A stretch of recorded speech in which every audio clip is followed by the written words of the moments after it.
เมืองเวียงคำไข้กองประชุมใหญ่ผู้แทนองค์คณะพรรคเมืองครั้งที่5อย่างเป็นทางการกองประชุมใหญ่ผู้แทนองค์คณะพรรคเมืองเวียงคำครั้งที่5ได้ไข้ขึ้นในวันที่27มีนาคม2025นี้โดยการให้เกียรติเข้าร่วมของสหายคำพันธ์สิทธิดำภากรรมการศูนย์กลางพรรคเลขาพรรคแขวงเจ้าแขวงแขวงเวียงจันทน์มีสหายบุญจันทร์มาละวงศ์กรรมการพรรคแขวงเลขาพรรคเมืองเจ้าเมืองเมืองเวียงคำมีการนำขั้นแขวงคณะชี้นำการกะเกียมกองประชุมใหญ่พร้อมด้วยแขกถึกเชิญและผู้แทนสมบูรณ์เข้าร่วมทั้งหมด126สหายหญิง48สหายซึ่งเป็นตัวแทนให้แก่สมาชิกพรรคในทั่วเมืองจำนวน 1,159 สหายสหายบุญจันทร์มาละวงศ์กรรมการพรรคแขวงเลขาพรรคเมืองเจ้าเมืองเมืองเวียงคำได้กล่าวเปิดกองประชุมว่าในระยะ5ปีผ่านมาเมืองเวียงคำได้เอาใจใส่จัดตั้งปฏิบัติตามมติกองประชุมใหญ่ครั้งที่4อย่างเป็นขบวนฟดฟื้นและญาติได้ผลสำเร็จหลายด้านโดยมีการเข้าร่วมของมหาชนอย่างกว้างขวางเฮ็ดให้ทิศทางหน้าที่และมติต่างๆขององค์คณะพรรคเมืองเวียงคำวางออกในแต่ละระยะได้รับการจัดตั้งปฏิบัติและเป็นบทเรียนอันสำคัญให้แก่ท้องถิ่นสิ่งที่พ้นเด่นแม่นได้หันเอาพนักงานการนำพนักงานหลักแรงลงเฮ็ดเวียกก่อสร้างหลักฐานการเมืองพัฒนาชนบทรอบด้านตาม4เนื้อใน4คาดหมายและสุกยู่เวียกงานสร้างเข้าสู่หลวงเลิก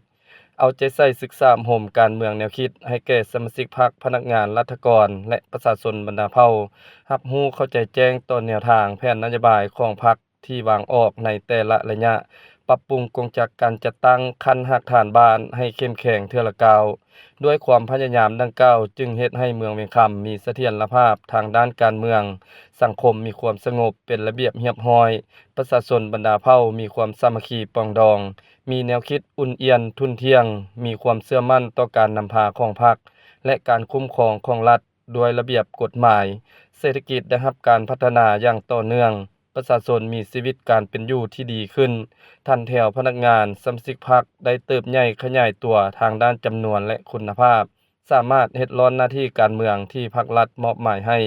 หน้าที่อันสำคัญของกองประชุมใหญ่ครั้งนี้จะได้ซุ่มใส่พิจารณารับรองเอารายงานการเมืองแผนพัฒนาเศรษฐกิจสังคม5ปี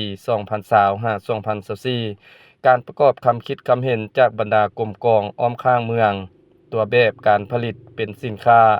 บทสำรวจการนำพารวมของคณะบริหารงานพรรคเมืองสมัยที่4หน้าที่อันสำคัญกองประชุมจะได้ดำเนินการป้อนบัตรเลือกตั้งเอาคณะบริหารงานพรรคเมืองสุดใหม่เพื่อสืบต่อนำพาจัดตั้งพันขยายมติกองประชุมใหญ่ครั้งที่5และป้อนบัตรคัดเลือกเอาผู้แทนสมบูรณ์สำรองไปร่วมกองประชุมใหญ่ผู้แทนองค์คณะพรรคแขวงเวียงจันทน์ครั้งที่7ที่จะไขขึ้นในตอนหน้าจากนั้นจะได้ดำเนินกองประชุมครั้งปฐมฤกษ์เพื่อเลือกตั้งเอาคณะประจำพรรคเมืองเลือกตั้งเอาประธานรองประธานคณะกวดกาพรรคเมืองและรับรองเอาเลขาคณะบริหารงานพรรคเมืองเพื่อสืบต่อปฏิบัติหน้าที่เวียกงานพิเศษกองประชุมจะได้รับฟังคำโอ้ลมจากสหายคำพันธ์สิทธิดำภากรรมการศูนย์กลางพรรคเลขาพรรคแขวงเจ้าแขวงแขวงเวียงจันทน์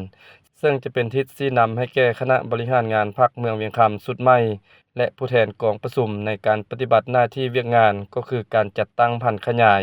มติกองประชุมใหญ่ครั้งนี้ให้ปรากฏผลเป็นจริงกองประชุมใหญ่ผู้แทนองค์คณะพรรคเมืองเวียงคำครั้งที่5จะได้ดำเนินไปเป็นเวลา2วันคือวันที่27-28มีนาคม2025จึงจะสำเร็จลงในนามประธานกองประชุมข้าพเจ้าขอกล่าวไขกองประชุมใหญ่ผู้แทนองค์คณะพรรคเมืองเวียงคำครั้งที่5ขึ้นอย่างเป็นทางการนับแต่เวลานี้เป็นต้นไปขอเข้าใจ